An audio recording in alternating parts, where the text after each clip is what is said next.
Do you feel like your life revolves entirely around your career? Do you find yourself tirelessly working towards success, yet finding yourself struggling to identify or define who you are outside of your job? If you're nodding along, you're not alone. Many ambitious professionals face the challenge of maintaining work-life balance and defining an identity outside of their careers. The pressure to excel in your profession can sometimes overshadow the need for an identity beyond your career, impacting your mental well-being and overall life satisfaction when you aren't working. If you're an ambitious professional seeking a balance between your career and your personal life, this episode is your guide to rediscovering who you are outside the office walls.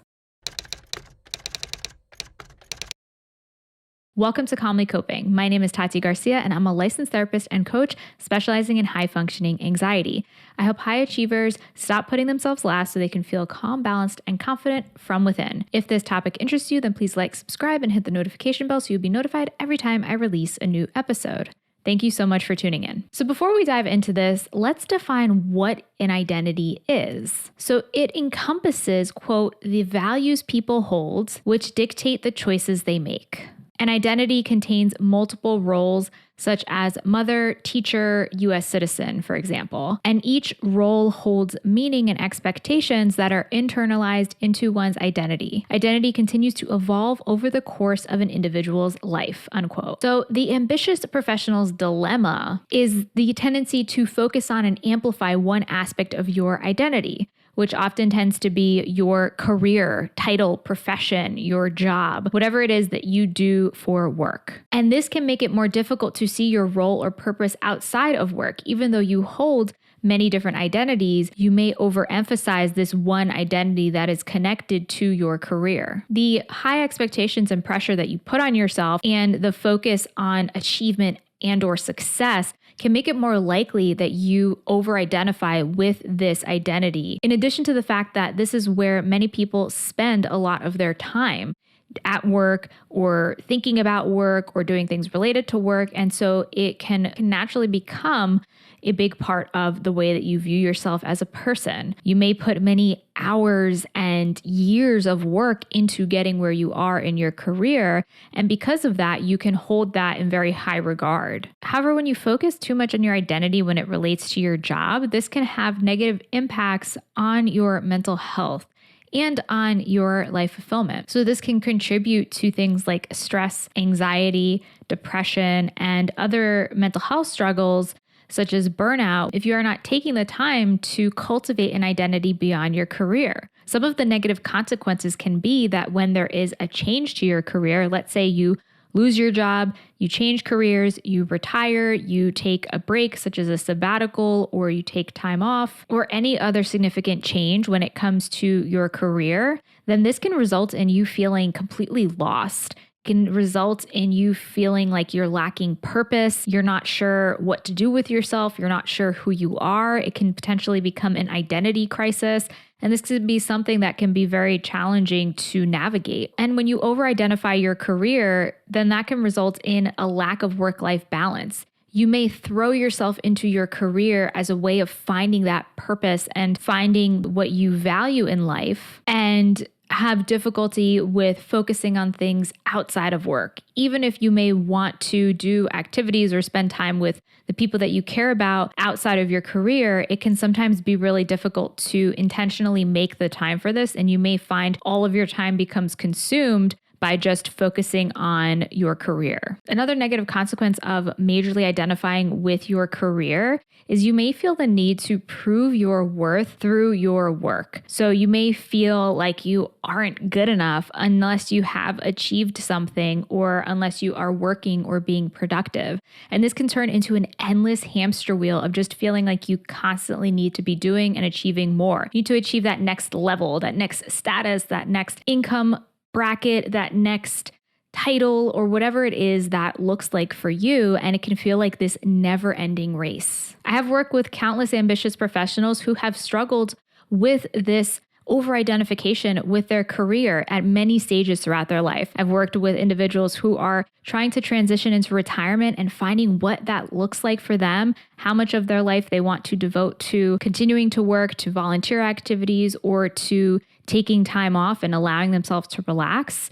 And I've also worked with individuals at beginning and mid levels of their careers and identifying what that looks like, whether it is they are starting a family and they're realizing that their priorities have shifted and they want to devote more of their time and energy towards their family and their loved ones, or whether it is they're finding themselves in a place of burnout and they need to focus on other things that are important to them. Otherwise, they're going to just keep struggling and going deeper into that hole of overworking and lacking balance in their life. So regardless of where you are and what your situation is, there are a few steps that you can go through in order to stop over-identifying with work and find your identity outside of your career. So step number one is to first identify the aspects of your identity. So I talked before about how we all have different aspects and different roles that we play in our lives, and they're there. It just may be that you're not recognizing them or putting that energy and attention into those roles. So it's more than just what you do for work. It could be your culture, your interests, your values, your gender, your sexuality, your relationships. All of these things shape your identity. Maybe you are a sibling, a friend, a creative, an explorer, a traveler, an animal lover. Maybe it's your political affiliation. There are many things that can construct your identity. This step is really to brainstorm, grab a piece of paper, and reflect on what are the different aspects of what make you who you are. What are the different interests you have? What are the different identities that you hold? And I can guarantee that you are multifaceted rather than singular, and this can give you a great launching ground to recognize all the different aspects of your identity. You can even think of maybe things that you have done or were interested in the past that have kind of fallen off, and is it possible to reconnect with those lost parts of your identity? And at the same time, recognize that we are constantly changing and evolving. And so maybe there are new things that you may be interested in exploring as parts of your identity, or reconnecting with, or connecting with anew, or cultivating new relationships, or whatever that may look like for you. So the next step after you have done this brainstorming is to explore hobbies, passions, and interests that you may have. This could look like reconnecting with anything that really interests you and sparks excitement within you. So this can look like arts and crafts, recreational sports, music, language learning, reading, learning about anything, joining clubs, exploring or traveling, charity work, activism, anything that interests you. I've worked with clients who have struggled with finding that interest and have tried different things, and whether it's volunteering or joining different groups, in order to not just potentially find different aspects of their identity, but just to find ways to spend their time that are intentional, enjoyable, and allow them to connect with other people. So you can try different ways to do this. There's websites like meetup.com, joining friends that you have in their interests, checking out something that they may be involved in, exploring things on your own and just trying things solo, or revisiting old interests that you've lost touch with. And step 3 is to build connections. Relationships are an important part of our identity. We are not living in a vacuum, and we are not doing things on our own. Our community, our connections are important parts of how we view ourselves. Even though you probably view yourself as an individual, as somebody who is unique, which is very true, you can't separate your identity from those relationships around you. Even if you view your identity as being your career, I'm pretty sure that that career probably involves other people, whether it is supporting, helping, or providing something for other people in some way. And the same applies when it comes to your identities outside of work. So building a support system or connecting to the support system that you already have can help you to maintain not just a healthy work-life balance and see that you're able to get certain needs met outside of work. You're able to find connection and purpose outside of work. It can also help you to get support in working towards discovering more about yourself, whether that is joining a professional group.